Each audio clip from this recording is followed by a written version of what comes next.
안녕하세요. 아란이안교회 전재원 목사입니다. 반갑습니다. 안녕하세요. 바란이안교회 전재원 목사입니다. 우리가 살다 보면 인생의 기회가 한 3번쯤 온다는 말을 하지요. 정말로 인생에 살다 보면 기회가 딱 3번만 오는 거라서 3번 온다고 이야기하는 것일 수도 있겠지만, 그렇다기보다 우리에게 어떤 기회가 찾아왔을 때 머뭇머뭇 주저주저하지 않고 바로 그 기회를 잡을 수 있도록 하게 만드는 말이 바로 인생의 기회가 3번 있다는 말 같습니다. 사람들은 이게 기회인지 아닌지 잘 몰라서 어떤 행동을 할 때 이것저것 고려하고 머뭇머뭇거리게 만들지요. 그럴 때 우리에게 도움이 되는 말이 인생의 기회는 딱 3번 온다 라는 말 같습니다. 그런데 그거와는 반대로 다 하나님의 때가 있는 거야 라고 말할 때에는 우리가 아직 기회가 오지 않았고 그런 기회가 과연 올까라는 생각을 가질 때, 즉 지금의 삶이 너무 어렵고 힘들 때 우리에게 위로가 되는 말이 다 하나님의 때가 있다라는 말 같이 들려집니다. 근데 우리가 사용하는 이 하나님의 때라는 말과 주님이 사용하셨던 하나님의 때라는 말에는 약간 의미가 다른 의미가 포함되어 있습니다. 무슨 얘기냐면, 주님이 말씀하시는 내 때가 아직 되지 않았다라고 할 때 그때는 우리가 생각하는 기회의 때, 회복의 때, 축복의 때를 얘기하는 것이 아니잖아요. 그런 것을 주안점으로 오늘 설교를 준비해 봤습니다.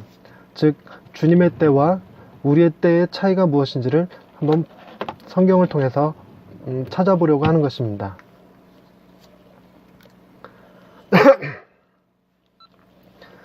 샬롬, 하나님의 평강이 삶에 가득하시기를 기원드립니다. 제가 집회를 다니다 보면 아이들이 동일한 설교를 듣고도 어떤 아이는 은혜를 받고 어떤 아이는 그렇지 못한 것을 보면서 도대체 이유가 뭘까 하는 생각을 하곤 했습니다. 비록 아이들만의 이야기는 아니지요. 어른들도 은혜를 받는 사람이 있는가 하면 못 받는 사람도 있고, 저 역시 남들 은혜 받을 때 그 모습을 부러운 눈으로 바라보기만 하던 시절이 있었습니다. 집회를 다닐 때 두려움은 은혜를 못 받는 아이들이 있으면 어쩌나 하는 생각보다 아무도 은혜를 받지 못하면 어쩌나 하는 마음이 더 컸습니다. 이런 제 마음에 위로가 된 말씀이 혈루병 걸린 여인의 이야기였죠. 많은 사람이 애워서 주님을 미는데도 오직 한 사람, 혈루병 걸린 여인만 병이 나았습니다. 이 여인은 혈루병으로 12년을 고통 속에 살았던 여인입니다. 하지만 예수님을 만남으로 그 고통의 종지부를 찍었지요. 이 말씀은 100명의 성도가 있어도 모두 은혜를 받는 것은 아니지만, 그렇다고 단 한 사람도 은혜를 받지 않는 것도 아님을 믿게 했습니다. 이 중에는 12년을 기다려온 하나님의 사람이 있다라는 생각으로 말씀을 전할 용기를 얻곤 했지요. 더러 많은 아이들이 은혜를 받을 때 한두 아이들이 은혜를 받지 못함을 보고 그들의 부모님이나 선생님들이 제게 이유를 물을 때 습관처럼 제가 하는 말이 있었습니다. 그것은 아직 그들의 때가 되지 않았기 때문이라는 것이었습니다. 이 말은 모든 일에 다 때가 있다는 것에 비추어 보면 맞는 말이지만, 은혜 받을 만한 때라는 사실 앞에서는 꼭 맞는 이야기가 아닐 수 있습니다. 맞고 틀리다의 문제보다 은혜를 받지 못한 아이에 대한 위로의 목적과 그 아이가 언젠가는 은혜를 받을 거라는 소망을 갖게 하기 위해 때가 있다는 말을 하곤 했습니다. 예수님도 때에 관한 언급을 참 많이 하셨습니다. 가나 혼인잔치 때에 어머니 마리아가 예수님께 포도주가 떨어졌다는 이야기를 하지요. 그때 주님이 하신 말씀이 내 때가 아직 이르지 아니하였나이다 였습니다. 수가성 여인을 만나셨을 때에는 영과 진리로 예배할 때가 오나니 곧 이때라 하시기도 했습니다. 그러나 정작 주님이 말씀하신 때라는 것은 주로 예루살렘에서 붙잡혀 십자가를 지시는 때에 관련한 언급이 가장 많습니다. 요한복음 7장에 보면 예수의 형제들이 초막절을 맞아서 유대로 올라가실 것을 권했을 때 주님이 내 때는 아직 이르지 아니하였다 라고 하시지요. 그리고 7장 30절의 말씀을 보면 사람들이 예수님을 잡으려 했으나 손을 대는 자가 없는 것을 두고 이는 그의 때가 아직 이르지 아니하였기 때문이라고 설명합니다. 요한복음 13장을 기점으로 때가 임박했음을 표현합니다. 13장 1절에서 주님은 때가 이른 줄 아시고 세상에 있는 자기 사람들을 사랑하시되 끝까지 사랑하시니라 라고 기록되어 있습니다. 이후 주님은 제자들의 발을 씻어주셨고 14장부터 17장까지 이어지는 긴 고별 설교를 하셨습니다. 17장은 예수님의 대제사장적 기도를 알려져 있죠. 이후 겟세마네 동산에서 기도하시고 골고다에서 십자가를 지심으로 주님이 말씀하신 때를 맞이하셨습니다. 주님이 사역 중에 언급하신 때는 주로 고난의 때를 의미합니다. 하지만 우리가 사용하는 때는 고난의 때를 의미하지 않고 그 고난이 끝나는 때를 의미하지요. 축복의 때, 은혜의 때, 소명의 때 등을 이야기할 때 때를 언급합니다. 우리에게 있어 때는 언제나 소망을 갖게 하는 것이고 위로를 얻게 하는 때였습니다. 우리 중 어느 누구도 우리에게도 십자가를 져야 할 때가 있다고 믿고 그 때를 준비하며 기다리는 사람은 없을 것입니다.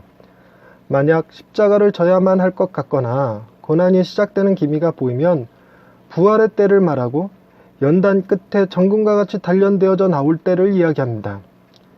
우리가 이토록 하나님의 때를 언급할 때 그것이 심판의 때가 아니고 구원의 때이며 고난의 때가 아니고 축복의 때일 수 있는 것은 심판과 고난은 주님이 감당하셨기 때문입니다.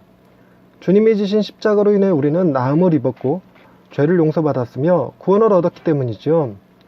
또한 주님이 지신 십자가로 인해 우리는 축복과 은혜를 사모하게 되었으며 주님이 죽으심으로 우리는 부활을 소망하게 된 것입니다. 비록 우리가 기다리는 영광의 때가 오지 않았으나 우리는 다가올 미래를 설레는 마음으로 기다릴 수 있는 것은 주님이 하나님의 진노의 잔을 마셨고 심판의 채찍을 담당하셨으며 죽음의 십자가를 지셨기 때문입니다.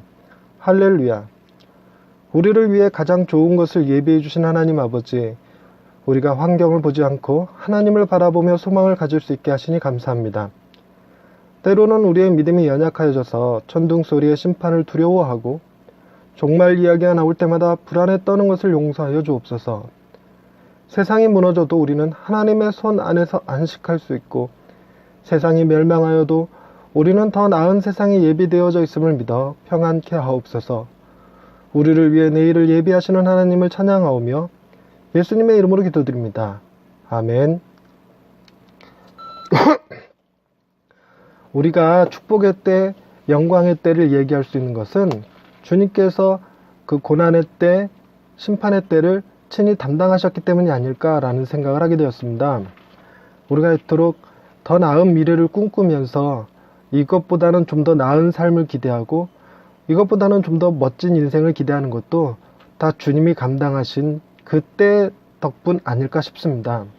저 역시 교회가 부흥의 때를 맞이할 수 있기를 위해 기도하고 살아가는 사람 중에 한 사람입니다.